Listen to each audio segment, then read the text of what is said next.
Assalamualaikum warahmatullahi wabarakatuh dan selamat siang. Kami dari kelompok 5 ingin mempresentasikan tentang distribusi muatan kontinu. Tapi sebelum itu kami ingin memperkenalkan diri dulu. Perkenalkan, nama saya Syamsul Asri, NIM saya 22 Timia 669. Perkenalkan, nama saya Yusuf Balana, NIM 22 Timia 676. Perkenalkan, nama saya Syarif Misteri, NIM 22 Timia 668. Perkenalkan, nama saya Yuda Agung Wirawan, NIM 22 Timia 674. Perkenalkan, nama saya Sri, NIM 22 Timia 675.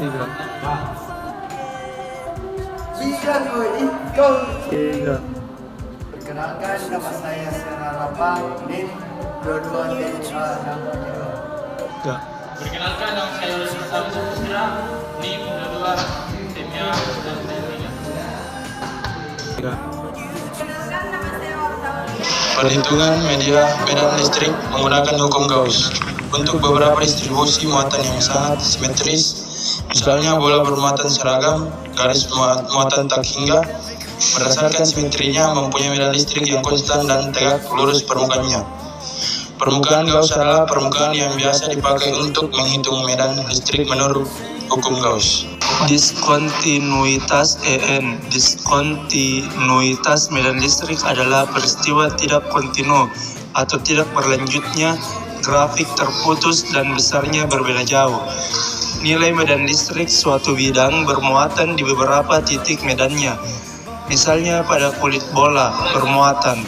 Pada grafik terlihat medan listriknya dikontinu di R sama dengan di jari-jari sama dengan R, di mana terdapat muatan permukaan sebesar densitas. Tepat di dalam kulit ini medannya 0, sedangkan tepat di luar kulit ini besarnya adalah tertera pada gambar. Medan listrik untuk bidang muatan tak hingga, kulit silindris bermuatan dan kulit bola bermuatan adalah diskontinu sebesar di suatu titik di mana terdapat densitas. Muatan permukaan hasil ini berlaku umum untuk komponen medan listrik yang tegak lurus terhadap suatu permukaan yang membawa densitas muatan sebesar. Muatan dan medan pada permukaan konduktor. Kesetimbangan elektrostatis adalah keadaan di mana semua muatan listrik total suatu konduktor berada di permukaan konduktor tersebut, sehingga muatan di dalam konduktor 0 dan medan listriknya menjadi 0. Karena medan listriknya 0, maka flux total yang melewati permukaan Gauss di dalam konduktor tersebut juga 0. Alat ukur medan magnet atau Gauss-meter fungsinya: A. Mengukur frekuensi yang sangat rendah, L. Medan elektromagnetik antara 30 Hz sampai 300 Hz. B. Mengukur intensitas radiasi medan elektromagnetik yang dihasilkan dari peralatan listrik transmisi, saluran listrik, oven listrik, AC, kulkas, monitor, komputer, perangkat video atau audio, dan banyak lagi. C. Satuan ukuran: Tesla ditandai dengan T, Gauss ditandai dengan G, mikrotesla ditandai dengan T, atau miligauss ditandai dengan mg. D. Fitur data Hall: nilai maksimum, indikator overload, indikator baterai rendah.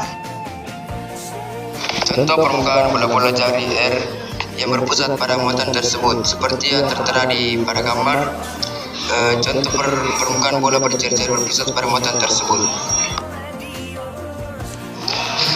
Jika konduktor dalam keadaan elektrostatis, maka pertanyaan yang benar adalah: A. Muatan di dalam konduktor 0.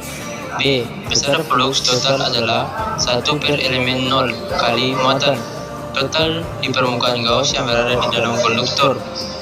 C. Flux total yang melewati permukaan Gauss dalam konduktor adalah 0.